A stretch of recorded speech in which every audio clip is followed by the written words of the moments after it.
שלום, שמי ערן לברון ביסטריצר וזהו פרק מיוחד בעברית של הדיכוטומיה החדשה. זהו הפרק השביעי. פרקים 1-6 ניתנים לצפייה בערוץ היוטיוב שלי newdichotomy.com. הפרקים הקודמים הם באנגלית מכיוון שהרעיון מאחורי התוכנית הוא להסביר לתומכי ישראל בעולם שהמשימה החשובה מכולן היא המלחמה בשחיתות. אין סכנה גדולה יותר לקיומה של ישראל מאשר השחיתות. כל מלחמות ישראל בעידן נתניהו הן תולדה של שחיתות, ועל כך אני מדבר בהרחבה בפרק 6. אינני עוסק בקונספירציות חסרות בסיס. בכל פרקי התוכנית אני משתדל להסתמך על עובדות ככל הניתן. לעתים אני מציע פרשנות על מנת לחבר את הנקודות וכדי לענות לשאלות שאחרת אין להם מענה. בנימין נתניהו הוא נוכל גדול בהרבה ממה שידוע עד כה. ההונאה הגדולה ביותר שלו טרם נחשפה, ואשיג אותה בהרחבה בפרק הזה. גם מי שתומך בו וגם גדולי שונאיו, כולל אני, נפלו בפח של הונאת הענק הזו.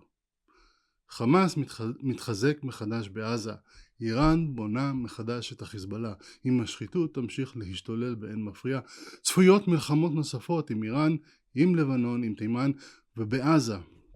אם לא יקומו האנשים האמונים על שלטון החוק ויעצרו את הנוכל ואת סייעניו, אם לא יתחילו לפרק את ארגון הפשע המכונה מפלגת הליכוד, טבח 7 באוקטובר יהיה רק ההתחלה.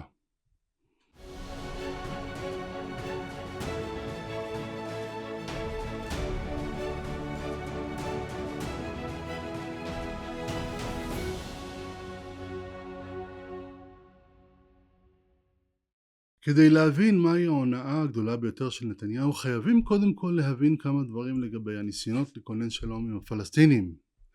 הסכמי אוסלו, ועל כך אין מחלוקת, היו הונאה.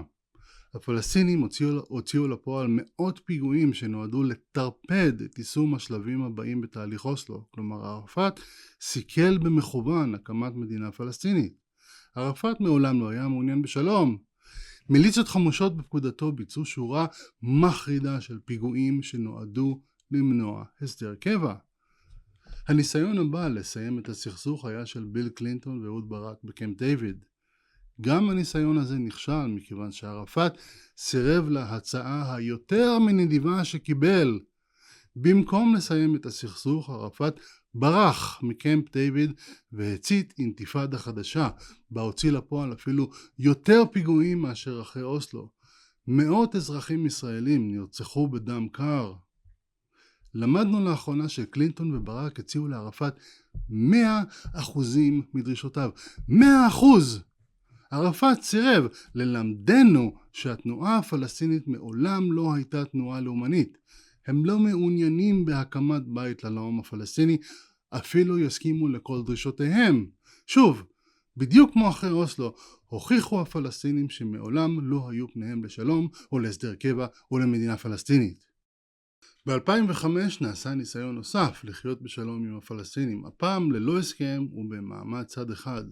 אריאל שרון ביצע את תוכנית ההתנתקות מעזה, וגם כאן האלימות חזרה, ובגדול.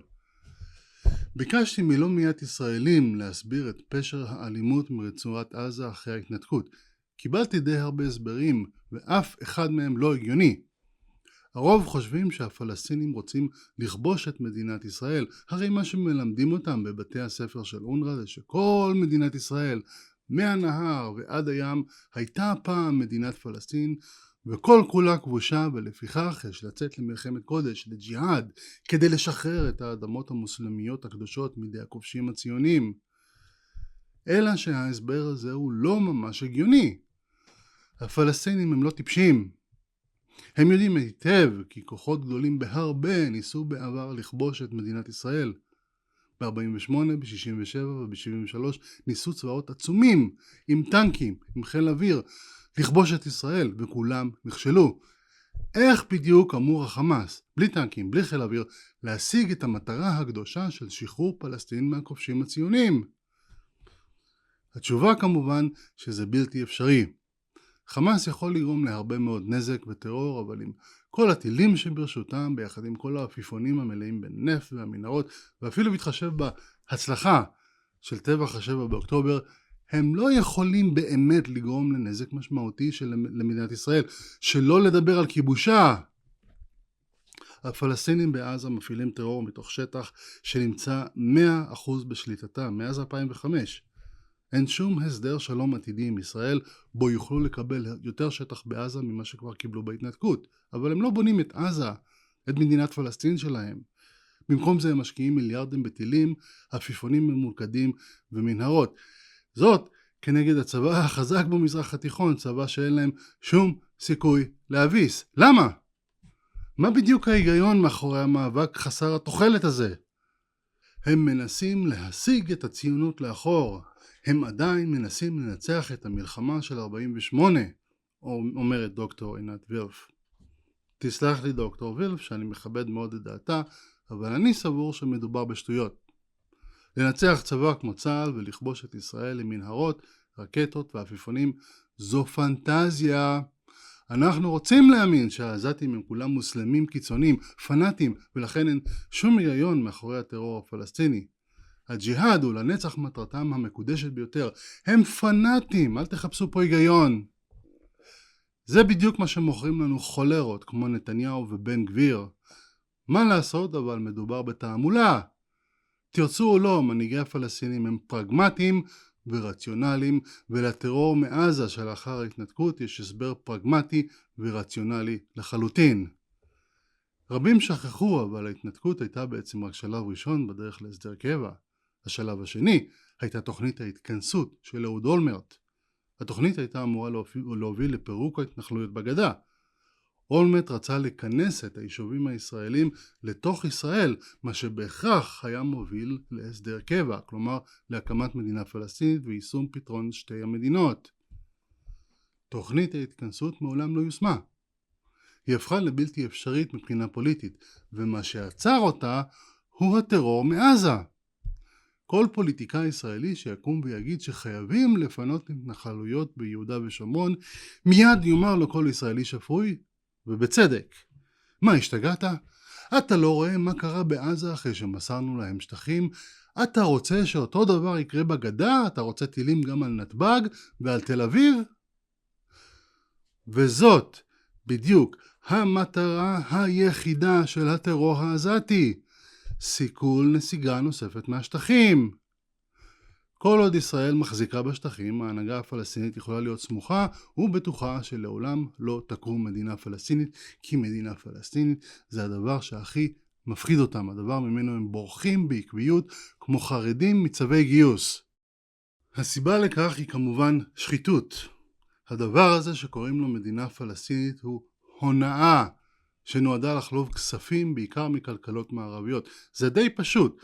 מנהיגי הפלסטינים משווקים לעולם שהעם הפלסטיני נתון תחת כיבוש קולוניאליסטי אכזרי של הציונים, שהיהודים הורגים אותם, מרעיבים אותם, מתעללים בהם במחסומים, ומונעים מהם הקמת מדינה שהם כל כך מייחלים להיווסדה. מאות ארגוני צדקה בכל רחבי העולם המערבי תורמים מיליארדים לטובת הפליטים הפלסטינים המסכנים, קורבנות היהודים, הכובשים הקולוניאליסטים שמדכאים אותם באכזריות. רוב רובו של הכסף זורים לכיסיהם של מנהיגי הפלסטינים ומקורביהם. הם חיים חיי מותרות ורעבה בפאר שלא יאומן. הם צברו נכסים אין ספור במקומות כמו קטר וטורקיה. הם ובני משפחתם טסים במטוסים פרטיים, גרים במלונות פאר, משייטים ביאכטות ונוהגים בלמבורגיני ופרארי. כל אחד מראשי החמאס שווה 4-5 מיליארד דולר. שמועות אומרות שביתו של ערפאת מחזיקה בבעלותה רחוב שלם בלונדון. הכסף הזה לא בא מהייטק. אם כלכלת ישראל מבוססת על טכנולוגיה וחדשנות, הכלכלה הפלסטינית מבוססת על שנאת יהודים ומסכנות. יותר מ-60% מהכלכלה הפלסטינית נסמכת על תרומות, וכאמור, מרבית הכסף הזה לא מגיע לפלסטינים עצמם. מדובר באחד הממשלים המושחתים בעולם. עשרות אלפי מקורבים מקבלים משכורות שמקורן בתרומות לפליטים שנגנבות. באם תוקם מדינה פלסטינית ייפסק זרם התרומות והכלכלה הפלסטינית תקרוס. לכן מנהיגי הפלסטינים יעשו הכל כולל הכל כדי לברוח רחוק ככל הניתן מהדבר הזה שהם מבועטים ממנו יותר מכל, מדינה עצמאית. נהר הדולרים המשיך לזרום מארגוני הצדקה לכיסיהם של מנהיגי הפלסטינים, משפחותיהם ומקורביהם, כל עוד לא קיימת מדינה פלסטינית. פליטים פלסטינים מסכנים ורעבים שווים להם מיליארדים, אזרחים של מדינה פלסטינית לא שווים כלום. לכן ברח ערפאת מקמפ דיוויד למרות שהוצעה לו מדינה פלסטינית על מגש של כסף. גם אם קלינטון ואהוד ברק היו מציעים לו 200% מדרישותיו, התוצאה הייתה זהה. כדי לשמור על נהר התרומות הזורם לחשבונות הבנק שלהם, מנהיגי הפלסטינים לעולם יסרבו להקמת מדינה, ולא משנה בכלל איזה דיל נמצא על השולחן. במקום מושבם בסוויטות פאר הם ממשיכים לתחזק את הפנטזיה שהפכה אותם לעשירים מופלגים. הם מבטיחים כי 7 באוקטובר זה רק ההתחלה, ושהם לעולם לא יוותרו על שחרור כל אדמות פלסטין הכבושות מהנהר ועד הידה, אבל אני מבטיח לכם שהרי שומרון ויהודה מעוניינים אותם כקליפת השום. המאבק שלהם הוא על ערים שונים לגמרי, ערים של דולרים. מטרתם האמיתית אינה כיבוש פלסטין, אף פעם לא הייתה, אלא כיבוש עוד סוויטות פאר, יאכטות, מכוניות יוקרה ומטוסים פרטיים. מנהיגי הפלסטינים מטפחים פנטזיה לא משום שהם פנאטים, אלא כאסטרטגיה רציונלית להבטחת ההמשכיות של הונאת המדינה הפלסטינית. כיבוש ישראל מהנהר ועד הים היא מטרה שאין להם אפשרות ריאלית להשיג. כל עוד הם חותרים לעבר מטרה שלעולם תיוותר בגדר פנטזיה בלתי מושגת, לא ייתכן סוף לסכסוך, ואם הסכסוך לעולם לא ייפסק, גם זרימת הדולרים לחשבונות הבנקים שלהם בשוויץ ובטוריה לא תיפסק. כמובן שיש בעזה ובשטחים מאגרים בלתי נדלים של פנאטים שטופי מוח וצמאי דם. כמובן. אבל לדעתי הג'יהאדיסטים הם רק כלים בידיהם של הבוסים האמיתיים, אלו שיושבים בקטר, באיראן ובטורקיה. הפנאטים הם בסך הכל כלים בלוח שחמט ענק המוקרבים על מזבח הדולרים הקדושים. העזתים מגדלים דורות של ילדים שטופי שנאה מוכנים למות בשביל שיטפון אל-אקצא מבלי לדעת כי הם נשלחים לרצוח יהודים ולמות על מנת להבטיח את שיטפון הדולרים. אין למנהיגי הפלסטינים שום בעיה להקריב אלפים מבני עמם במלחמת נצח חסרת תוחלת מול האויב הציוני, מלחמה שכאמור אין להם שום סיכוי לנצח בה, ובלבד שלא להגיע להסדר קבע, וחלילה וחס שלא תוקם מדינה שתסכן את זרם התרומות, מה שעלול לעלות להם מיליארדים בהכנסות. הנחישות הפלסטינית להימנע מהסדר קבע תמיד הייתה שם, עוד לפני שהם הזדהו לראשונה כפלסטינים, ואין לה שום קשר למדיניות כזו או אחרת של ראש ממשלה ישראלי כזה או אחר. הפלסטינים עשו עבודה מצוינת במניעת מדינה פלסטינית, גם כשנתניהו בשלטון, גם כשבנט ולפיד לפניו היו בשלטון, גם כשאהוד אולמרט היה בשלטון, אריאל שרון, אהוד ברק, רבין, פרס, ממשלה שמאלנית, ממשלה ימנית, לא משנה בכלל מי בשלטון ולא משנה בכלל מה המדיניות שלו. מדוע אם כך מקבלים אנו את התעמולה של נתניהו כאילו הוא זה שמנע הקמת מדינה פלסטינית באמצעות המדיניות הנפשעת שלו להכניס מזוודות מלאות מזומנים לעזה ולממן את החמאס? הרי מנהיגי הפלסטינים ברחו בהצלחה מהקמת מדינה פלסטינית במשך עשרות שנים לפני שנכנסה המזוודה הראשונה לעזה. אבל איכשהו גם תומכי נתניהו וגם המבקרים החריפים ביותר שלו, גם אני אגב בפרקים קודמים של הדיכוטומיה החדשה, מכנים את הפשע של מימון החמאס בשמו השקרי, מדיניות. החכמתי מאז. ככל שאני מקשיב יותר לדוקטור אודי לוי, מפקד יחידת צלצל לשעבר בסדרת הראיונות המטלטלים שנטל לאחרונה בתקשורת הישראלית, כך אני מבין שלנתניהו מעולם לא הייתה שום מדיניות למניעת הקמתה של מדינה פלסטינית. כדי להאמין שמימון החמאס הוא פועל יוצא של מדיניות, צריך להאמין שנתניהו מדינאי, אבל נתניהו הוא לא מדינאי שמתווה ומיישם מדיניות. נתניהו הוא נוכל שמתכנן ומבצע פשעים. מדובר אולי בהונאה הגדולה ביותר של הנוכל הגדול בכולם. למימון החמאס אין ומעולם לא היה שום קשר למדיניות כלשהי, כושלת או לא. למזוודות המזומנים הייתה מטרה שונה לחלוטין ממה שמכר לכולנו הנוכל. כל פעולותיו של נתניהו, שחרור מחבלים, מימון החמאס, סגירת יחידת צלצל, מניעת חיסולים של בכירי המרצחים, סיכול פעולות מניעה של משרד הביטחון, צה"ל, השב"כ והמוסד, ההתעלמות מהזרות, כולן נועדו לשרת אג'נדה אחת ויחידה, לגרום למלחמה. אישור הכנסת מזוודות המזומנים לעזה הוא פשע שעובר על כל חוק שקיים כמעט בכל מדינה בעולם נגד הלבנת הון. שוב, מעולם לא הייתה כאן מדיניות. מימון החמאס הוא פשע חמור ביותר, בגידה לכל דבר, בתחפושת של מדיניות. לפיכך, טבח השביעי באוקטובר איננו תוצאה של מדיניות כושלת, אלא תוצאה של סדרת פשעים חמורה ביותר שהצליחה מעל ומעבר למתוכנן. אודי לוי הוא כאמור לשעבר ראש יחידת צלצל במוסד, יחידה שנחלה הצלחה מרובה באיתור והחרמת כספים ונכסים המשמשים לטרור. יחידה שהסבה לארגוני הטרור נזקים בהיקפים של מאות מיליוני דולרים ונסגרה, כידוע, על ידי מממן החמאס. בראיונות בתקשורת טוען אודי לוי שמשפחת נתניהו צברה מאות מיליוני דולרים אותם השיגו בדרכי מרמה. למעשה, טוען לוי, משפחת נתניהו עומדת בראש ארגון פשע בינלאומי מתוחכם ועצום בגודלו. הנה רק דוגמה אחת. לוי טוען שיאיר נתניהו גייס 150 מיליון דולר בשלוש שעות באמצעות השקת מטבע קריפטוגרפי בסוף שנת 2017. יאיר נתניהו, טוען לוי, מנהל רשת ענפה של חברות בארצות הברית ומעולם לא שילם מיסים, לא בישראל ולא בארצות הברית. לוי נוקם בשמותיהם של מספר אנשים המעורבים לטענתו בהלבנת הונם של משפחת הפשע. אמציה בן ארצי, שהוא אחיה של שרה נתניהו, הוא מומחה עולמי לנכסים קריפטוגרפיים המסייע להם בהלבנת כספם, אומר לוי. עוד מי שמסייע למשפחה הקיסרית בהסתרת מקורות כספם ומקורבם סיימון פאליק, שהוא, שוב טוען לוי, אחד המומחים הגדולים בעולם להסתרת נכסים באמצעות חברות קש. מספר פעמים הצהיר לוי כי יש בידיו הוכחות למכביר, שמות החברות, חשבונות הבנק, סכומי הכסף, הכל ידוע. בנוסף, יש בידיו עדויות מהימנות לכך שחלק מהמזומנים מקטר שיועדו לעזה זלגו בדרך לכיסם של תנחשו לבד מי. השלטונות, גם בארצות הברית וגם בישראל, מסרבים לחקור.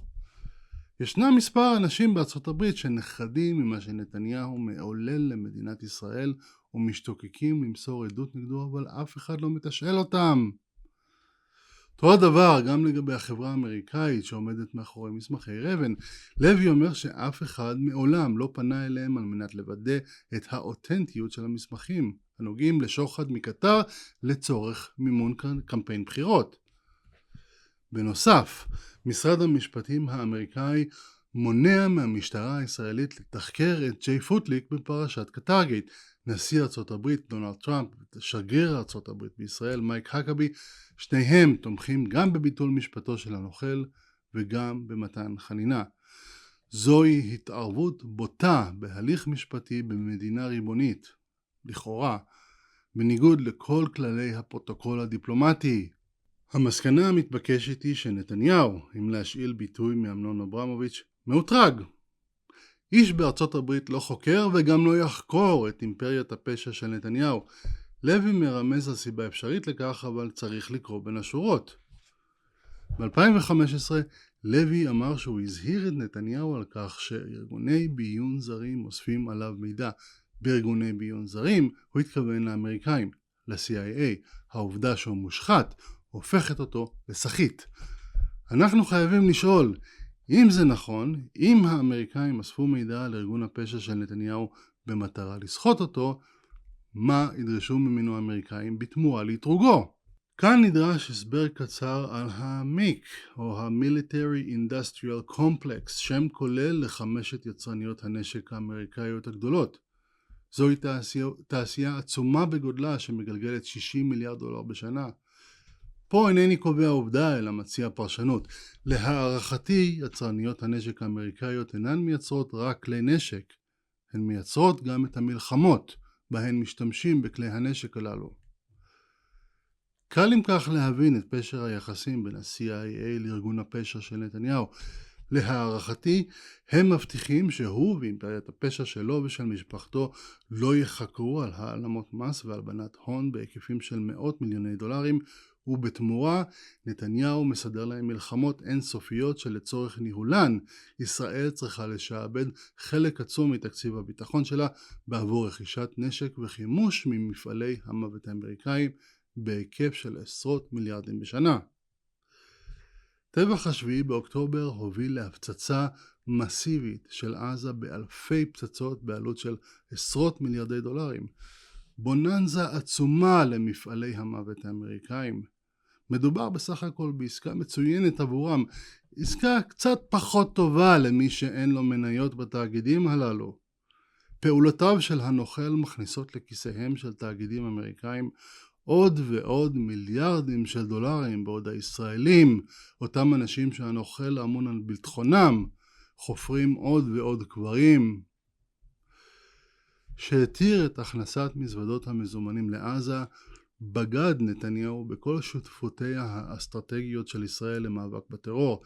במקום לאתר ולהחרים נכסים השייכים לארגוני המרצחים, פתאום מדינת ישראל עוזרת לממן אותם בגלוי.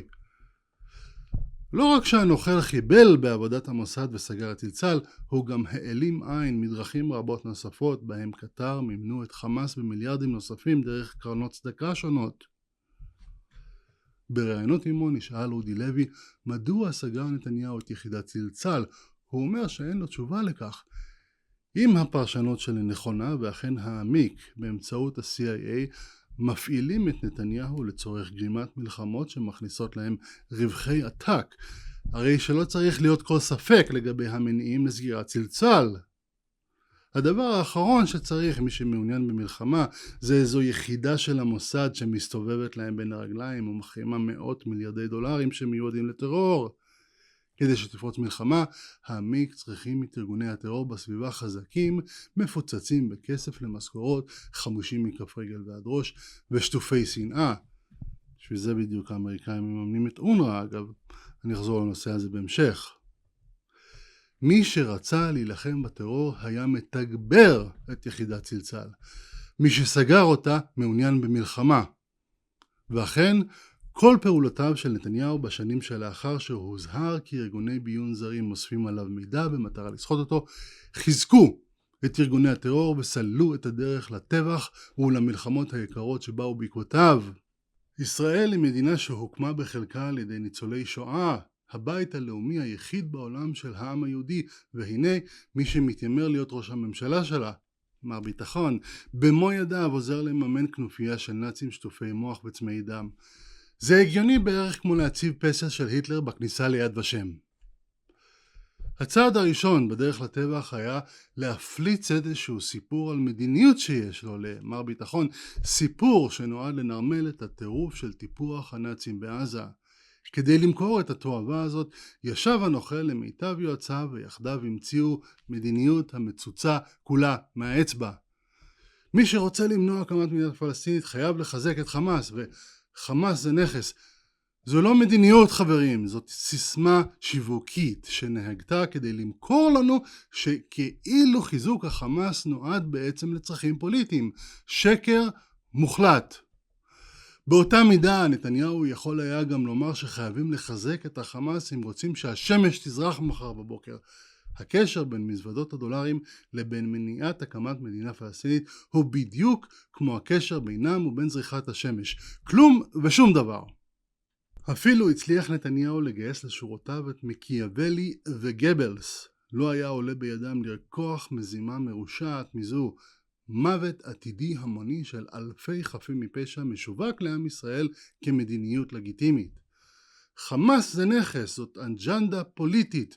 מה פתאום שחיתות? לא מדבר שחיתות. אני רציתי מלחמה, אני הרי מר ביטחון. הייתה פה מדיניות שנכשלה, אומרים לכם. הייתה פה קונספציה, אומרים לכם. בסך הכל מין אופס, טעינו שכזה, טעות בניווט, סליחה תקלה, לא נעים, לא נורא. נתקן בקדנציה הבאה. אז זהו, שלא. לא הייתה כאן קונספציה, לא הייתה כאן מדיניות, גם לא טעות בניווט, רק תעמולה. אומר זאת שוב, הטבח הוא תוצאה מכוונת של סדרה ארוכה של פשעים שצלחו, ולא תוצאה של מדיניות שכשלה. נתניהו שחרר אלפי רוצחים מהכלא, הוא הגן על חמאס מחיסולים של השב"כ, הוא סגר את צלצל כדי לוודא שיש לחמאס יכולת לשלם משכורות ולקנות נשק וחימוש, הוא וידא שהאמריקאים לא יחשיבו את המזומנים מקטר כמימון לטרור, הוא התעלם במכוון מהאזהרות שהדולרים שנכנסים לעזה יופנו בוודאות לקניית כלי נשק, כמו גם אזהרות כי הנשק בוודאות ישמש לרצח ישראלים. הוא הקנית וביזה את כל מי שטען שפניה של ישראל למלחמה, ואת כל מי שטען שההפיכה המשטרית שלו מחלישה את החברה הישראלית והופכת את המדינה לפגיעה, למתקפות. כשליברמן ולפיד אמרו שמה שהוא עושה זה מטורף, שזה הוביל למלחמה, הנוכל האשים אותם בזריעת פאניקה. מכאן, כל מה שנותר לנוכל לעשות זה להשיג את הכוחות מהגדר ולחכות.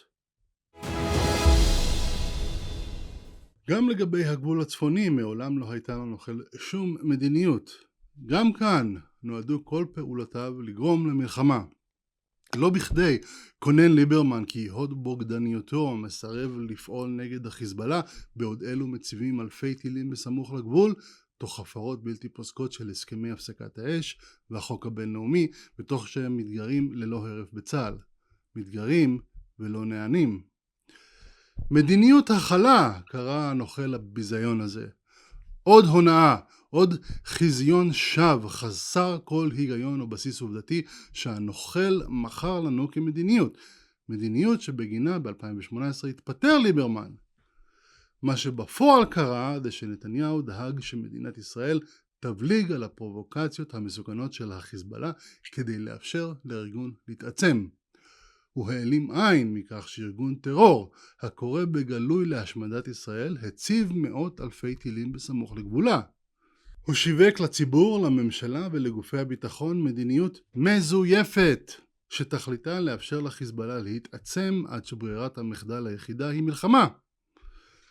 כל מי שכף רגלו דרכה אי פעם במזרח התיכון יודע שטיל שמוצב על הגבול שלך במערכה הראשונה נורה לעברך במערכה השלישית. מלחמה ממושכת עם לבנון בה תצטרך ישראל להטיל אלפי פצצות יקרות היא גם הסיבה בגינה סיכל הנוכל את מבצע מכשירי הקשר הממולכדים, מבצע מפואר של המוסד שתוכנן במשך שנים.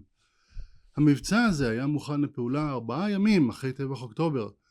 לו היה מוצא לפועל בזמן שהמוסד דרש, היו נהרגים במקום כמעט כל לוחמי ומפקדי חיזבאללה. מאגרי הטילים שלהם היו כולם מושמדים גם הן, לפני שהייתה להם הזדמנות להעביר את הטילים מהמחסנים אל מתקני השיגור. ארגון החיזבאללה היה חדל מלהתקיים, כך אמר יואב גלנט. אבל להשמיד את החיזבאללה מבלי להטיל עליהם אלפי פצצות יקרות שעולות מיליונים לא תואם את האינטרסים של מי שמייצר את הפצצות האלה, ולכן לדעתי נתניהו סיכל את המבצע הזה. הלו, רכבת אווירית עם משלוח טרי של כלי משחית יקרים עושה דרכו ארצה, צריך לפנות עבורם מקום במחסנים, אז מה פתאום למחוק את כל החיזבאללה בלחיצת כפתור? וכך הפך המבצע המרשים של מכשירי הקשר הממולכדים למבצע ההרבה פחות מרשים של הביפרים הממולכדים, ויצא לפועל לאחר כמעט שנה של קטישת הצפון. במקום להשמיד לחלוטין את החיזבאללה, המבצע גרם רק לנזק מוגבל, ורק כמה עשרות מחבלים נהרגו. גלנט כינה את הבגידה בשם הזדמנות שפוספסה.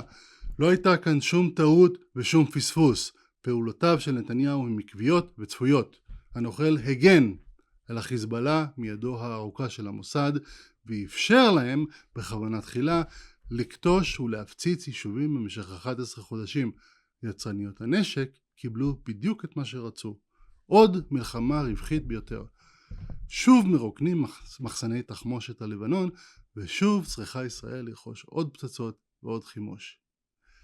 כהכנה לאותה מלחמה ממושכת בצפון, הנוכל הורה על פינוי האזרחים. פעולה שליברמן הזהיר היא טעות אסטרטגית חמורה ביותר. גם ליברמן לצערי עוד לא הבין שמלחמות נתניהו אינן תוצאה של הססנות או פספוס הזדמנות או כישלון של מדיניות. נתניהו גורם בכוונת מכוון למלחמות יקרות והרסניות שמשרתות את האינטרסים שלו ושל יצרניות הנשק. פעולות שהיו מונעות מלחמה כמו חיסול ראשי החמאס, תפיסת הכספים שלהם באמצעות יחידת צלצל, מבצע מכשירי הקשר הממולכדים, מסוכלות כולן. אותו הדבר נכון גם לגבי איראן. אין זה מקרי שנתניהו פעל להוצאת ארצות הברית מהסכם הגרעין של אובמה בדיוק באותו זמן בו סגר את צלצל והחל תחת זאת במימון החמאס. הבוגד, אותו הסרטק דגול, תרפד את הסכם הגרעין מבלי להכין אלטרנטיבה. מעשה חסר אחריות ומסוכן מאין כמוהו. גם כאן הובילו מעשיו של מר ביטחון ישירות למלחמה נוספת יקרה והרסנית. אסור שיהיה לנו צל של ספק. אין למלחמות הללו שום קשר למלחמה בטרור. צלצל נלחמה בטרור והנוכל סגר אותה. התכלית של ההפצצות האלו שבהן נהרגים עשרות אלפי בני אדם חפים מפשע, הרבה יותר אנשים ממה שהורגים ארגוני הטרור, אגב, היא אחת. לפנות מקום במחסנים למשלוח הבא של פצצות. אני מניח שקשה לרובכם לקבל השערות לפיהן דווקא אמריקאים יפעילו ראש ממשלה של בעלת ברית כמו ישראל לטובת גרימת מלחמות בהן נהרגים גם אזרחים אמריקאים. כדי להבין שהדבר לא רק ייתכן אלא גם קרה בעבר, תספיק סקירה קצרה על ההיסטוריה של מבצעים של ה-CIA לטובת אינטרסים מסחריים של חברות ענק אמריקאיות. ההיסטוריה של הארגון הזה רוויה באין ספור פרשות שחיתות חמורות, כמעט כמו הליכוד.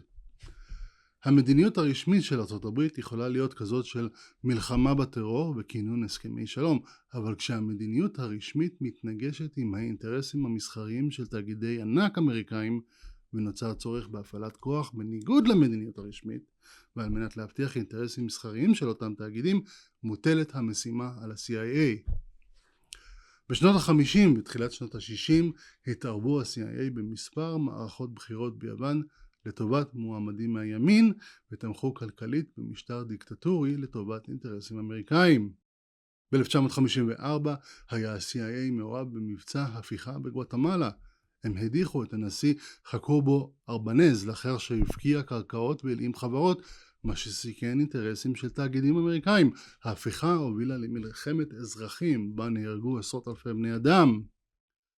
ב-1961 יזם ה-CIA פלישה לקובה דרך מפרץ החזירים, Bay of Pigs, בניסיון לחסל את פידל קסטרו ומשטרו הקומוניסטי כדי להחזיר עסקים בבעלות אמריקאית לשליטתם לאחר שקסטרו הלאים אותם. שנה לאחר כישלון הפלישה בשנת 62 תכננו ה-CIA ליירט מטוס נוסעים אזרחי אמריקאי להאשים באסון את קסטרו וכך להצדיק פלישה נוספת לקובה. המבצע הזה, ידוע בכינויו False Flag Operation, מעולם לא יצא לפועל, חשוב להדגיש, אבל עצם העובדה שהם בכלל תכננו מבצע כזה, צריך להגיד לכם כל מה שאתם צריכים לדעת על הארגון הזה. בשנות ה-70 התערב ה-CIA בבחירות בצ'ילה. הם שפרו מיליוני דולרים כדי לערער את שלטונו של הנשיא שנבחר דמוקרטית, מה שהוביל לדיקטטורה אכזרית בראשותו של אוגוסטו פינושה, שרצח אלפי בני אדם. בפרשת איראן קונטרס מכר ה-CIA נשק בשושו לאיראן תוך עקיפת אמברגו של הקונגרס, בתיווך ישראל אגב, כדי לממן מיליציות בניקרגואה שנלחמו נגד השלטון הקומוניסטי. הדפוס הזה חוזר על עצמו שוב ושוב לאורך יותר מ-70 שנה. ה-CIA מחבלים בעקביות בבחירות במדינות דמוקרטיות בהן השלטון לא בא להם בטוב. פעם אחר פעם משבש הארגון את ההליך הדמוקרטי על מנת להתקין בשלטון בובה שפועלת בניגוד לרצון העם ועל פי אינטרסים מסחריים אמריקאים. לעתים קרובות הדיקטטור שהציב ה-CIA בשלטון מדכא באכזריות את האופוזיציה, רודף וחולה את אלו המתנגדים לשלטונות, אף במחיר מותם של עשרות אלפי בני אדם. נחזור לישראל ולדיקטטור העברי הראשון. הסיפור הוא על מסמכי רייבן שמציעים כי קטר לכאורה העבירה לנתניהו שוחד בסך $50 מיליון לצורך מימון קמפיין בחירות תמיד נשמע לי קצת משונה. ממתי שמעתם על מדינה ערבית שמתערבת בבחירות בישראל? שימו לב לנקודה הבאה. באחד מהראיונות שנתן, טוען אודי לוי כי השלטון בקטר מתקיים אך ורק הודות לחסות אמריקאית. ללא חסות אמריקאית לא היה בית המלוכה הקטרי מחזיק בשלטון ולו שעה אחת, אומר לוי. ואם טענתו נכונה, הרי למי שמגונן על בית המלוכה של משפחת טאני, לאותם אלו שלמעשה מאפשרים את שלטונם של החמולה האנטישמית הדוחה הזאת, יש ניסיון עשיר של יותר מ-70 שנה בהטיית מערכות בחירות, ותמיד לטובת מועמדים מהימין. לא הגיוני יותר שמי שבאמת מושך בחוטים פה הוא אותו גורם שפועל לטובתם של תאגידים אמריקאים, אותם תאגידים שמרוויחים מיליארדים מהמלחמות שמארגן בעבורם נתניהו. גם הסיפור של עורך הדין איתי לשם חייב להיבדק בהקשר הזה. לשם הגיש תלונה במשטרה נגד נתניהו על שוחד לבחירה בפייסבוק. נתניהו, טוען לשם, עצר חקיקה נגד פייסבוק ובתמורה הרשת החברתית העלימה עין מקמפיין שנוהל ומומן בניגוד לחוק. קמפיין שהשפיע על 5 מערכות בחירות. לשם מעריך שהכסף למימון הקמפיין בסך עשרות מיליארדי דולרים הגיע מקטר. בחודש אפריל פרסם בן כספית כי ייתכן והקטרים היו מעורבים בפיצול הרשימה המשותפת חצי שעה לפני סגירת רשימת המפלגות לבחירות האחרונות. מהלך תמוה שאין מאחוריו שום היגיון. הפירוק הוביל לנפילת הגוש הערבי. בל"ד לבדם לא עברו את אחוז החסימה, כצפוי, מה שהותיר אותם מחוץ לכנסת, דבר שלא קרה מעולם כשרצו ברשימה משותפת. הפיצול החליש משמעותית את כוחו של הגוש הערבי. היחיד שהרוויח מהפיצול הזה היה הנוכל, שקיבל לידיו את הקמת ממשלת החולרות על מלא מלא. בל"ד, כותב בן כספית, נשלטת על ידי חבר הכנסת לשעבר הבוגד עזמי בשארה המתגורר בקטר. החשד לשוחד בחירות העולה ממסמכי רבן, השוחד לפייסבוק, פיצול הרשימה המשותפת. 3 מקרים של התערבות, לכאורה יש לומר, של הקטרים בבחירות בישראל לטובת הנוכל וכנופיית הגנבים המתרפסים לרגליו. נבחרי ציבור עלק. רוב האנשים בממשלה הזאת מיותרים יותר מצילומי נוף בסרט פורנו. אינני קובע עובדה לפי ה-CIA יתערב בבחירות בישראל לטובת הנוכל, אין לי שום בדל של הוכחה לכך. אני כן אומר שמסמכי רבן, כמו גם החשדות שעלו בפרסום של בן כספית, כמו גם בתלונה של איתי לשם, חייבות להיחקר בהקשר הזה. לעת עתה אין חקירה כזאת. תשפטו אתם אם הסיפור הזה הוא עוד פרק בסאגה בת 70 השנים של התערבות אמריקאית להטיית בחירות כדי לוודא שהשלטון נתון בידי בוגד תאב בצע שמכר את מדינתו למען האינטרסים שלו ושל תאגידים אמריקאים, ולעזאזל עם עשרות אלפי חפים מפשע שמתו בדרך.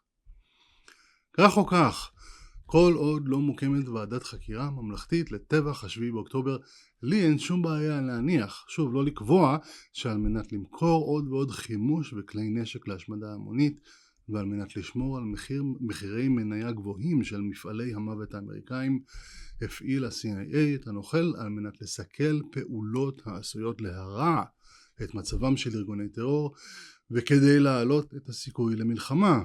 הרי השאלה הראשונה ששואל חוקר בחקירת פשע זה מי מרוויח? המרוויחים הגדולים מהתחזקותם של ארגוני הטרור בעקבות הפשעים שביצע נתניהו הם מי שמוכרים לנו את הפצצות שהטלנו על עזה ועל חיזבאללה ועל תימן ועל איראן ולא יודע עוד איפה. בשביל להמשיך ולמכור כלי נשק זקוק העמיק לארגוני טרור משגשגים המסוגלים לשלם משכורות לעשרות אלפי טרוריסטים. הממשלים הנוכחים בישראל ובארצות הברית עושים הכל כדי למנוע חקירה של הטבח, ויש להם סיבות טובות מאוד לכך.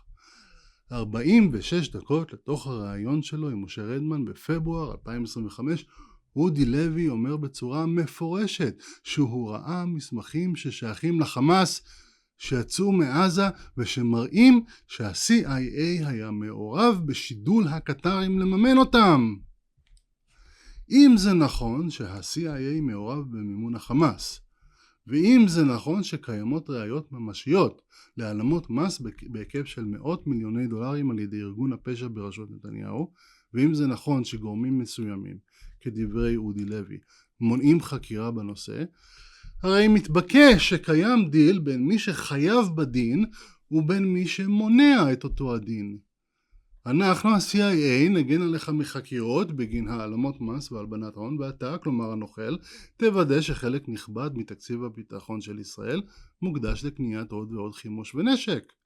ואם אני מעריך נכון, הרי שכמעט מובן מאליו שאחד הדברים הראשונים שהנוכל עשה בשם אותם אינטרסים כלכליים של יצרניות המוות האמריקאיות הוא לסגור את יחידת צלצל.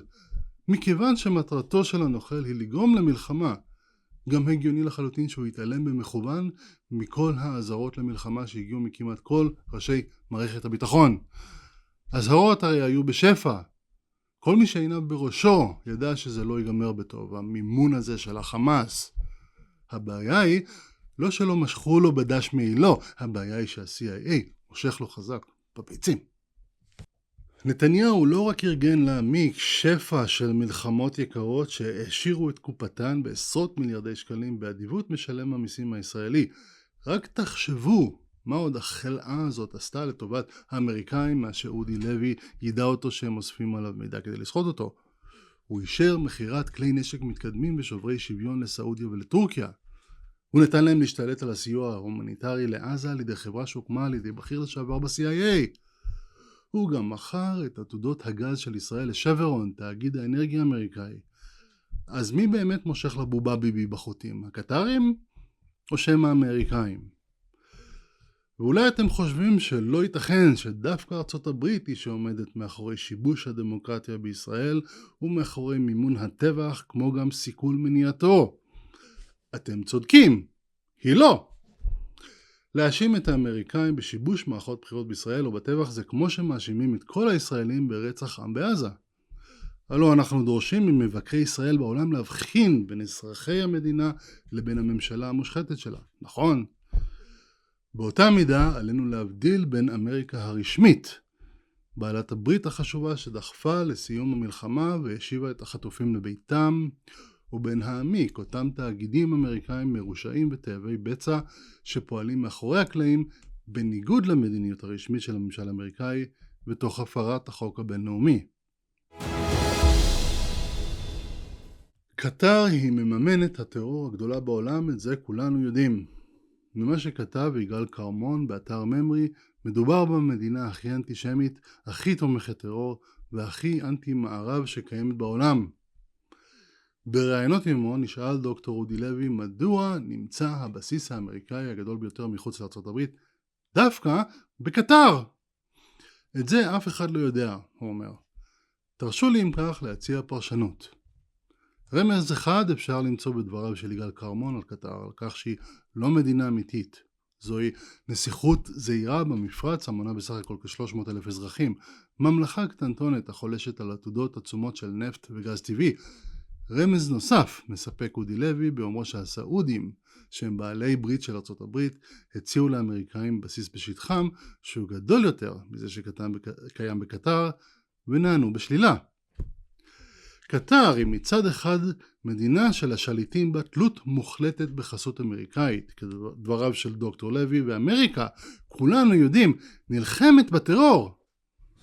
מצד שני, קטר מממנת עשרות ארגונים הכלולים ברשימת ארגוני הטרור של משרד החוץ האמריקאי, כולל את אלו המסוכנים ביותר, שזה חמאס, האחים המוסלמים, אל-קאידה, ג'בהת אל-נוסרה ועוד. איך בדיוק יכולים שני הדברים הללו להתקיים בו זמנית? יש למישהו הסבר לזה? הנה הפרשנות שלי. אם זה נכון שקטר היא לא מדינה אמיתית אלא שבט חמולה שחולשת על משאבי הטבע באזור הזה במפרץ הפרסי, ואם זה נכון שהחבורה הזאת לא תשרוד אפילו שעה אחת ללא החסות האמריקאית, והרי ראינו לפני כמה חודשים איך בעקבות התקיפה הישראלית בקטר, טראמפ קראת איתם ברית הגנה, הסכם שקובע שהתקפה על קטר כמוה כהתקפה על ארצות הברית. אני לא חושב שזה יותר מדי מרחיק לכת להסיק מכל זה שקטר היא למעשה נכס אסטרטגי יקר ערך בעבור תעשיית הנשק האמריקאית. מה שקורה פה לדעתי זה שקטר בהיותם בת חסות של האמריקאים, היא אכן לא מדינה אמיתית, אלא מכשיר, פרוקסי או בא כוח, באמצעותו ה-CIA, כלומר ארצות הברית הלא רשמית, זו התאגידית, מטפחת ארגוני טרור בכל רחבי העולם. הקטרים מטפחים טרור. לעומתם, הסעודים סילקו את ארגוני הטרור משטחם לאחר מתקפת ה-11 בספטמבר, וזאת הסיבה, שוב להערכתי, שהאמריקאים דחו הצעה לעבור לבסיס גדול יותר בערב הסעודית. בהיעדר הסבר אחר, אני מעריך שכך זה עובד. האמריקאים נותנים חסות לחמול הטני, ובתמורה להבטחת שלטונם הם מממנים ומטפחים ארגוני טרור באפריקה, במזרח התיכון ובאירופה. כדי להתמודד עם ארגוני הטרור האלו למדינות כמו ישראל, מצרים, ירדן וסעודיה, אין ברירה אלא לרכוש עוד ועוד כלי נשק, מטוסים, פצצות וחימוש. אם יש למישהו הסבר טוב יותר לפשר קיומו של הבסיס האמריקאי הגדול ביותר מחוץ לארצות הברית, דווקא בקטר, מממן את הטרור הגדולה בעולם, ולפשר החסות וההגנה שהאמריקאים מעניקים דווקא לישות האנטישמית ביותר עלי אדמות, אז בבקשה, תציעו. אבל אם מקבלים את ההשערה הזאת, פתאום אפשר להבין די הרבה דברים שכרגע הם סתומים. כמו למשל, למה התכוון נתניהו כשאמר שקטר היא מדינה מורכבת ולא מדינת טרור? יכול להיות שלזה בדיוק התכוון. קטר היא בעצם באי כוחם של האמריקאים, ולכן גם הוא וגם היועצים שלו, אוריך ואיינהורן, שמשון ויובב, יועצים שהוא לא פיטר עד היום, למעשה עובדים עבור קטר רק על הנייר, אבל בעצם מקבלים הוראות מהאמריקאים. זה מסביר גם את עובדת המעורבות של התעשיות הביטחוניות הישראליות עם קטר. אין היגיון בכך שראשי התעשיות הביטחוניות הישראליות ימכרו טכנולוגיה מתקדמת דווקא לקטר, מדינה שמעוניינת בהשמדת מדינת ישראל, אבל אם הם יודעים שהם סוחרים למעשה עם יצרניות נשק אמריקאיות בתחפושת קטרית, אז הרי שלמכור טכנולוגיות מתקדמות תוצרת כחול לבן לאמריקאים לא צריכה להוות בעיה מוסרית עבורם. ואולי אני טועה. למעשה אני מקווה שאני טועה. מדינת ישראל צריכה עכשיו עימות עם ארצות הברית אפילו פחות משהיא צריכה כהונה נוספת של חבורת הנוכלים בראשות נתניהו. אבל אם אני טועה, וטעיתי בעבר, אז מישהו אחר חייב לקום ולהסביר מדוע סגרו את צלצל. מדוע שני הממשלים, הישראלי והאמריקאי, עושים הכל כדי למנוע את חקירת הטבח? מה פירוש המסמכים שיצאו מעזה שמראים שה-CIA היה מעורב במימון הקטרי לחמאס? מדוע נמצא הבסיס האמריקאי דווקא בקטר? מדוע דחו האמריקאים את הצעת סעודיה להקמת בסיס גדול יותר בשטחם? מדוע לא חוקרים את מקורות הכסף של נתניהו בישראל? מדוע לא פותחים בחקירת החשדות להלבנת כספים בהיקף של מאות מיליוני דולרים בארצות הברית? מדוע נתניהו לא מפטר את שמשון ויובב, ולמה הוא התכוון שאמר שקטר היא מדינה מורכבת? המון שאלות שנכון לעכשיו אין להן מענה. אני חושב שהצלחתי לספק הסבר סביר. אין לי ספק שאני טועה לפחות בחלק ממה שאמרתי כאן, אבל בהיעדר ממצאי חקירה רשמית, אלו התשובות הטובות ביותר שיש לי. לפחות עד שלא יתפרסמו ממצאי ועדת החקירה לטבח, שקום תקום בסופו של דבר על אפו ועל חמתו של הנוכל מקיסריה, ונקבל תשובות. דיברתי קודם על מנהיגי הפלסטינים והסברתי איך ההסתה לג'יהאד מאפשרת להם לצבור הון עצום בגודלו. גם דיברתי על כך שהם לא המרוויחים היחידים מהמלחמות בארץ הקודש. החינוך לאלימות משרת היטב גם את האינטרסים של העמיק, ה-Military Industrial Complex. אונר"א, ארגון מושחת שפועל להנצחת הפליטות והמסכנות בחברה הפלסטינית במסווה של ארגון צדקה, משהו שהם אף פעם לא היו. כל ישראלי יודע שספרי הלימוד בבתי הספר של אונר"א, אליהם שולחים הפלסטינים מאות אלפי ילדים, מכילים הסתה חמורה ביותר נגד ישראל ונגד היהודים. מלמדים אותם שקרים איומים, שוטפים להם את המוח מינקות שהדבר הכי נעלה למוסלמי זה למות בתור קדוש מעונה, מרטיר, תוך כדי רציחתם של כמה שיותר יהודים. מחנכים אותם שכדי להבטיח לעצמו מקום בגן עדן חייב מוסלמי לרצוח יהודים. עוד הם לומדים שכל מדינת ישראל היא טריטוריה כבושה, שפעם הייתה מדינת פלסטין ושאת הציונים כולם יש להשמיד. החינוך בבתי הספר של אונר"א למעשה הופך ילדים פלסטינים לנשק ביולוגי. משדלים אותם לצאת למלחמת קודש, לג'יהאד, כנגד הצבא החזק ביותר במזרח התיכון, מבלי שיהיה להם חיל אוויר או טנקים או צבא סדיר. ילדים משמשים כבשר תותחים במלחמה שבה אין להם סיכוי לנצח, אבל סיכוי גבוה למות. התורמים הגדולים ביותר לאונר"א הם האמריקאים. אני מאמין שלמנהיגים עתידיים של מדינת ישראל אין יותר את הפריבילגיה להאמין שהאמריקאים תמימים לגבי ההסתה הנוראית הזאת. ידוע לי כמובן שממשל טראמפ הראשון הפסיק את המימון לאונר"א, ממשל ביידן המשיך אותו, אבל אחר כך, אחרי הטבח אוקטובר, הוא הפסיק בעקבות מחאה ישראלית, אבל מאות ארגוני צדקה פלסטינים אחרים פועלים במלוא המרץ בכל רחבי העולם, וההסתה נגד ישראל והיהודים נמצאת בשיא של כל הזמנים. אסור לו לשום ראש ממשלה בעתיד להתעלם מהעובדה שחלק ניכר מספרי הלימוד במוסדות החינוך שבשליטת אונר"א, לא רק אלה שבעזה או בשטחי הרשות הפלסטינית, גם אלה שבסוריה, לבנון וירדן, מומנו בחלקם על ידי משלם המיסים האמריקאי. כלקח חשוב מטבח השביעי באוקטובר, הנחת היסוד, לא רק לגבי אונר"א אלא לגבי כלל ארגוני הצדקה הפלסטינים, ארגוני זכויות אדם מזויפים המטיפים להשמדת ישראל כגון ה-BDS, וגם לגבי גופי תקשורת פרו-פלסטינים כגון אל-ג'זירה, חייבת להיות שהארגונים הללו מטפחים את המלחמות, הסכסוך והשנאה בכוונה תחילה, ולמען בצע כסף של מי שמרוויחים מהסכסוך. על ממשלות עתידיות בישראל, אם יהיו כאלה, לפעול כדי שמדינות העולם יכריזו על כל ארגוני הצדקה הפרו-פלסטינים וגופי תקשורת שפועלים בשירות קטר והחמאס כארגונים תומכי טרור. מימון ההסתה הפלסטינית לג'יהאד משרת היטב את האינטרסים של מי שמעוניין בשעבוד תקציב הביטחון הישראלי לצורך רכישת כלי נשק להשמדה המונית. הפלסטינים המוסתים משגרים לעברנו טילים, משלחים עפיפוני תבערה, חופרים מנהרות ומבצעים טבח ואונס באזרחי מדינת ישראל. בתגובה מטילה ישראל אלפי פצצות על עזה, ועל עזה רצה למלא מחדש את המחסנים לקראת הסיבוב הבא.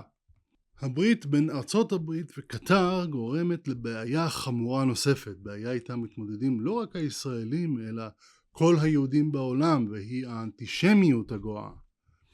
כבר עשרות שנים שפוליטיקאים אמריקאים, כמו גם אינספור חלאות אנטישמיות בתקשורת, משכנעים את מאזיניהם כי היהודים אחראים לכל המלחמות בעולם. מזה שנים רבות טוענים פוליטיקאים עלובים, משפיעני רשת בורים וטיפשים, עיתונאים מכובדים ושדרני פודקאסטים מכובדים פחות. לא צריך להזכיר שמות, כולנו יודעים מי הם, כי ישראל היא מדינה קולוניאליסטית, גזענית ומחרחרת מלחמות, המשדלת את ארצות הברית הטובה ושוחרת השלום לצאת למלחמות מיותרות בהתאם לאינטרסים של ישראל. תאגידי הענק האמריקאים, יצרני הנשק להשמדה המונית, שמרוויחים מאות מיליארדי דולרים מהמלחמות במזרח התיכון, איכשהו תמיד מצליחים להישאר מחוץ לדיון. זהו קפיטליזם, אומרים לכם. הם רק מוכרים סחורה למי שמשלם, כמו כל עסק אחר. זה לא אשמתם שאנחנו הפרימיטיביים, הברברים האלה במזרח התיכון, נורא אוהבים לזרוק פצצות אחד על השני. הסיפור הוא תמיד אותו סיפור. היהודים שולטים בעולם. כן, מדינה פצפונת בת 10 מיליון תושבים מסובבת על האצבע הקטנה שלה את המעצמה הגדולה בעולם. אימפריה בת 350 מיליון תושבים. זה הזבל המזוקק שהם מוכרים כבר עשרות שנים ובהצלחה רבה. רק תאמר פרי פלסטיין ומיד מובטחים לך מיליוני עוקבים, אלפי מעריצים, חוזים לפרסום ספרים ובלי סוף הזמנות לפודקאסטים הכי יוקרתיים ולפאנלים בטלוויזיה עם פירס מורגן ודומיו. ושאף אחד לא יבלבל אותם עם עובדות, כמו כמה אלפי ישראלים חפים מפשע נרצחו באכזריות בידי הפלסטינים המדוכאים והמסכנים האלה בכל פעם שהכובשים הציונים ניסו לסיים את הסכסוך. שמתם לב לזה שכשארצות הברית מפציצה את עיראק או את איראן או את תימן או מי שזה לא יהיה, זה אף פעם לא נעשה בכדי להשאיר את מי שמוכר לצבא האמריקאי את הפצצות והחימוש? לא, מה פתאום, הרי אמריקה הזאת המדינה הכי סבבה אגוזים שיש, home of the brave, land of the free. לא, הסיפור שלהם הוא תמיד שאמריקה מסתבכת במלחמות במזרח התיכון לדרישת היהודים המנובלים האלו ששולטים בעולם. הרי ברור לכל שאם רק היו הציונים, הקולוניאליסטים הארורים האלה מפסיקים לחרחר מלחמות כל הזמן, חיילי הצבא האמריקאי היו נשארים בבסיס שלהם באמריקה ומעבירים את שגרת יומם בלשחק דוקים וערבי שירה בציבור. אלברט איינשטיין אמר פעם שהעולם נהרס שלא מידי רשעים אלא מידי אנשים טובים שעומדים מנגד ואינם עושים דבר כדי לעצור אותם.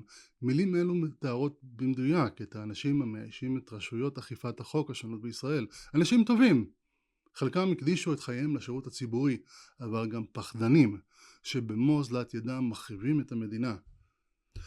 יידרשו שעות למנות אין סוף הפשעים שביצעו חברי הממשלה הבזויה הזאת, שאת רובם המכריע אף אחד לא חושב אפילו לחקור.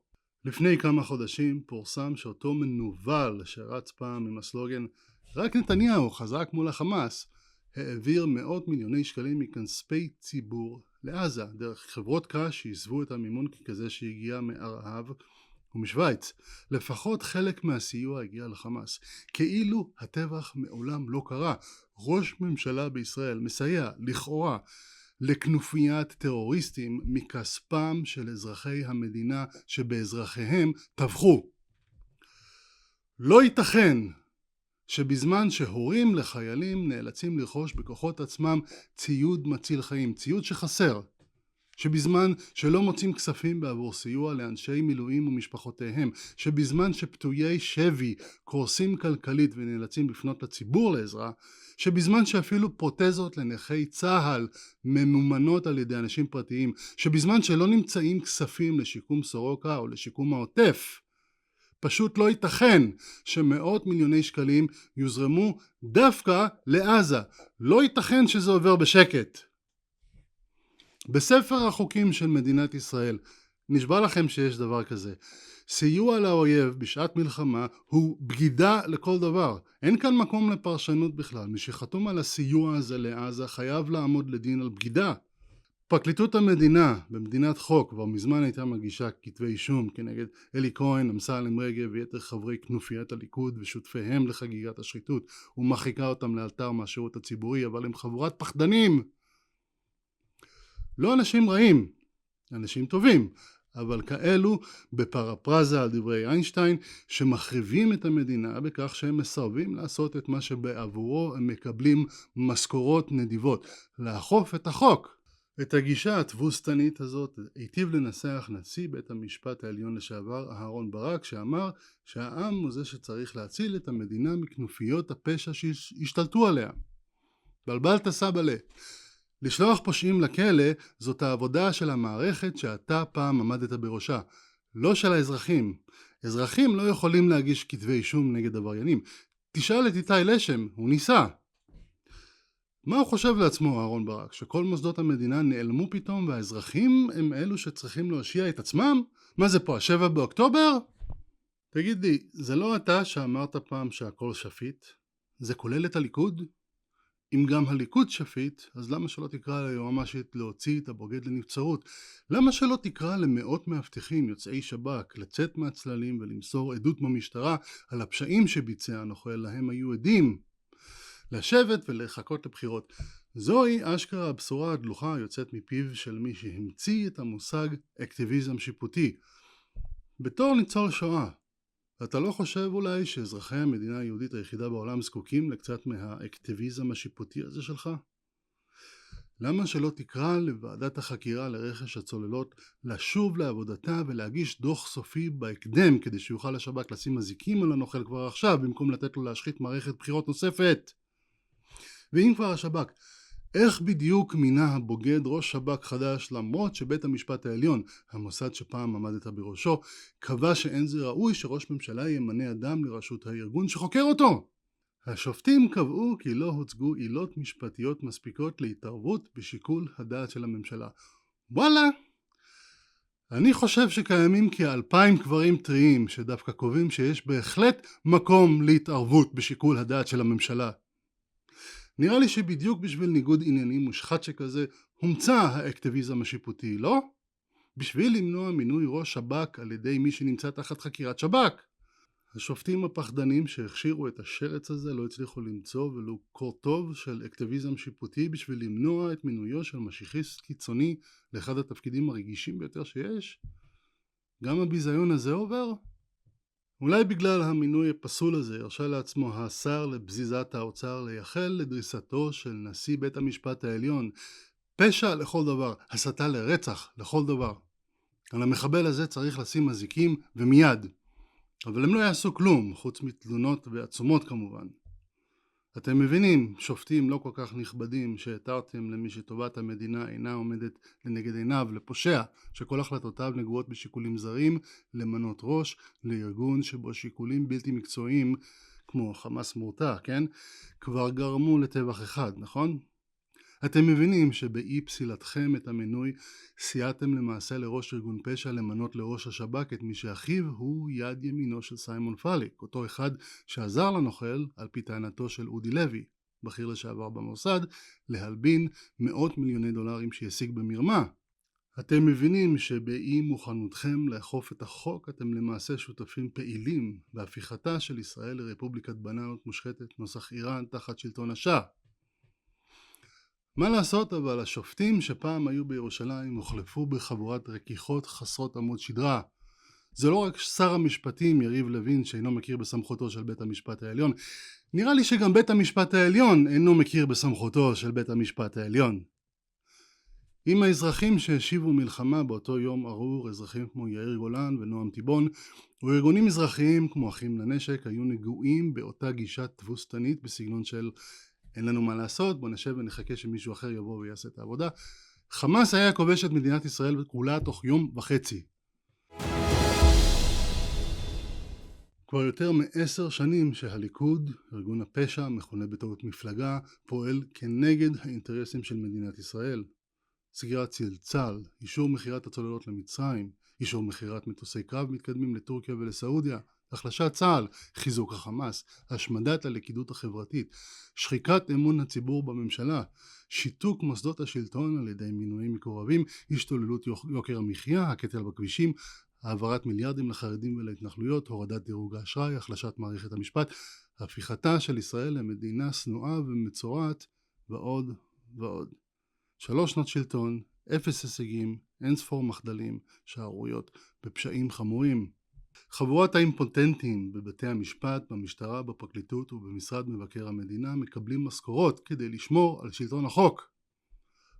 מוטלת עליהם החובה להראות למשלם המיסים כי כסף ציבורי הוא קודש, שאסור לו לעובד ציבור להוציא אפילו שקל מכספי הציבור בלא שיהיה לזה ערך ציבורי, והם כולם מועלים בתפקידם.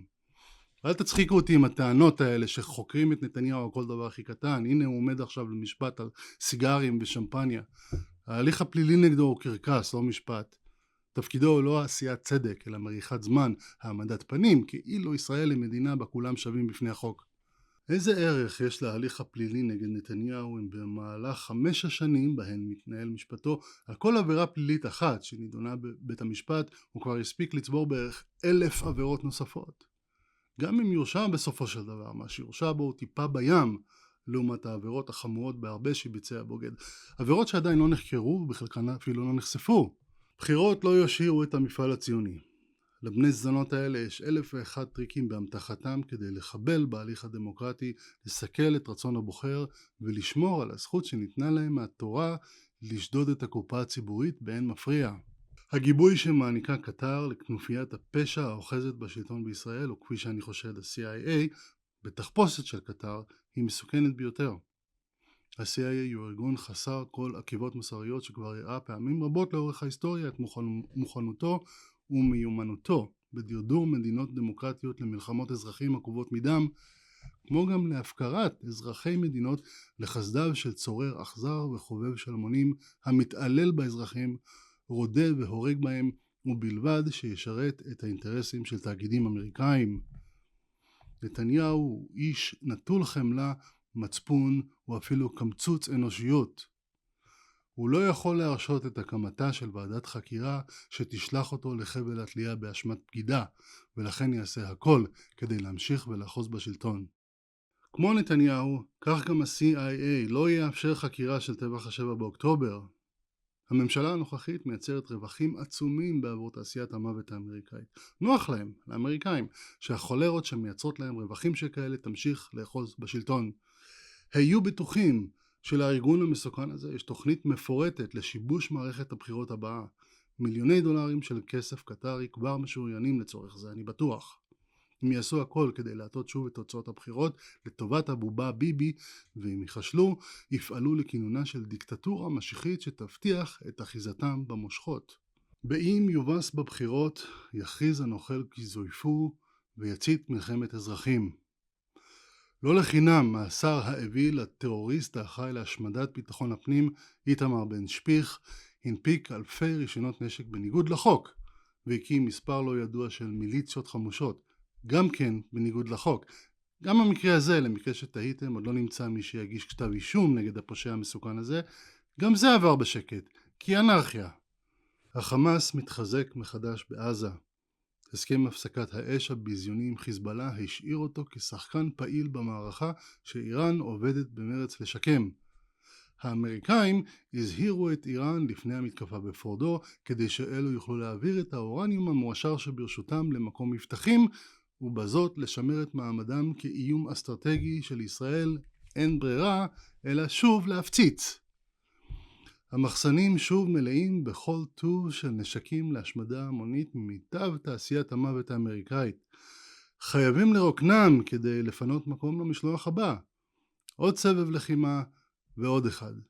אם ימשיכו האנשים האמונים על שלטון החוק לטמון את ראשם בחול ולבזות ברפיסותם את עקרון השוויון בפני החוק, אם לא יחדלו מיד ממשיכת ידם מאחריות המוטלת עליהם לגונן על הציבור מפני גנבים החומסים את כספם ומפני בוגדים שמטפחים ארגוני טרור הטובחים בהם, אם יתעקשו בפחדנותם להמשיך ולהתבטל בפני השררה, ימיתו על עצמם קלון ועל כולנו אסון. הליכוד ויתר המפלגות המרכיבות את הממשלה הנוכחית הם כבר מזמן אינם משרתי ציבור. אלו ארגוני פשע לכל דבר שתאוות הבצע שלהם ושיכרון הכוח הובילו לשפיכת דמם של 2,000 אזרחים וחיילים. כבר 2.5 חומקים האשמים מהדין שהם חייבים בו. האנשים הטובים העומדים מנגד חייבים להתנער מהשיתוק והפחד שאוחזים בהם ולצאת למאבק חסר פשרות ומושחתים. האחריות לפעול מונחת על כתפיהם. שלא יעזו לדרוש מהאזרחים להתמודד בעצמם עם הבריונים של מרכז הליכוד, המיליציות החמושות של בן גביר והספסוף החרדי הנבער. הם, אנשי מערכת אכיפת החוק, יצרו את הבעיות האלו, לא האזרחים. באם לא יקיץ החוק מתרדמתו, באם לא יזקוף גבו, ירים ראשו ויסתער על האויב ללא מורא, יתווספו למניין המתים תחת שלטון הצורר נתניהו חבר מרעיו וסייעניו עשרות אלפי חפים מפשע נוספים. אל תחכו לבחירות. בחירות לא יושיעו. כדי למנוע את המלחמות הבאות ואת מותם של אלפי בני אדם, עליכם להכריז עכשיו מלחמת חורמה על השחיתות. על המשטרה, הפרקליטות, השופטים, המוסד והשב"כ מוטלת אחריות מוסרית להשתמש בכל כלי חוקי שעומד לרשותם ולפעול מיד לפירוק ארגוני הפשע שהשתלטו על המדינה לפני שאלו יפרקו אותה. זו לא פוליטיקה, זה פיקוח נפש. אסור להתייאש, אסור להרכין ראש. חייהם של אלפי אזרחים חפים מפשע מוטלים על הכף. אל תחכו לבחירות, אל תחכו אפילו שעה, פעלו עכשיו. ישראל ללא שחיתות היא ישראל ללא מלחמות. בהצלחה, שלום על ישראל.